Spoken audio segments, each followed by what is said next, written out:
যারা পিআর পদ্ধতি চাচ্ছেন তাদেরকে আমি একটা প্রশ্ন করতে চাই, এই পিআর পদ্ধতি বাংলাদেশের ইতিহাসে কি ছিল, ছিল না? আপনি বলবেন পুরাতন বন্দোবস্তের জায়গায় আমি নতুন বন্দোবস্ত আনছি, পিআর পদ্ধতি।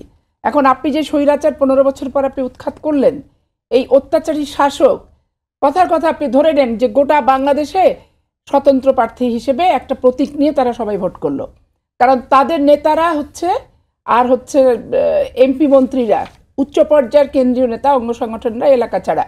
কিন্তু সাধারণ ভোটার যে আওয়ামী লীগেরটা আছে, তারা তো বাংলাদেশ ছেড়ে কোনো দেশে ওইভাবে ব্যাপকভাবে যে গেছে সেটা কিন্তু যায় নাই। তো তাহলে গতবার 18 সালের নির্বাচনে আমি দেখছি জামাত বিএনপির সাথে জোট করার পর যেগুলো ধানের শীষ পেয়েছে, যেগুলো পায়নি, প্রায় 45টা সিটে সম্ভবত আপেল মার্কা প্রতীক দিয়ে তারা দাঁড়িয়েছিল, এবং চাঁপাইনবাবগঞ্জ সদর আসনে আপেল মার্কা প্রতীক দিয়ে দাঁড়িয়েছিল 18-তে। আবার 24-এ আপনি দেখলেন যে ওদের স্বতন্ত্র পদপ্রার্থী আওয়ামী লীগের, মানে আমি তুমিও সে নির্বাচনে যত স্বতন্ত্র সব কিন্তু একটা প্রতীকই ছিল।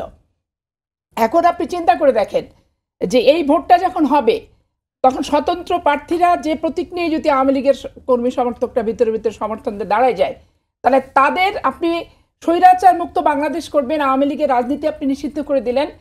আবার এই যে পরোক্ষভাবে আওয়ামী লীগকে আসার একটা পথ তৈরি করার যে ব্যাপক প্রবণতার পিয়ার। এখন ধরেন ওই যে মিঠুন চক্রবর্তীর একটা সিনেমা দেখছিলাম, মারবো এখানে লাশ পড়বে শ্মশানে। এখন ভোট দিব সন্দ্বীপে, নির্বাচিত প্রতিনিধি হবে মালদ্বীপে, বিষয়টা কিন্তু তাই। আর তারপরে সবচেয়ে বিষয় হচ্ছে যে গোটা বাংলাদেশের কুড়িয়ে বাড়িয়ে যা ভোট হবে সেই শতাংশের উপর তারা একটা অনির্বাচিত প্রার্থীকে মনোনয়ন দিবেন।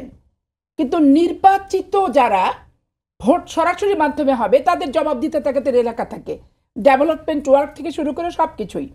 এখন এই সারা বাংলাদেশের কুড়িয়ে বাড়িয়ে আনুপাতিক হারে পিআরের যে প্রতিনিধিগুলো হবে, ওরা কার প্রতিনিধি? আর প্রতিনিধিরা, ওনারা নেতা যে মানবে, কোনো প্রতিনিধি কাকে মানবে, নেতা কি কারণে মানবে, কাজ কি করবে? এখন এই বিষয়গুলো আসলে একটু গভীরভাবে চিন্তা করে দেখা যায় যে বাংলাদেশের বর্তমান যে পরিস্থিতি, এখানে পিআর পদ্ধতিটা কোনোভাবেই আসছে না।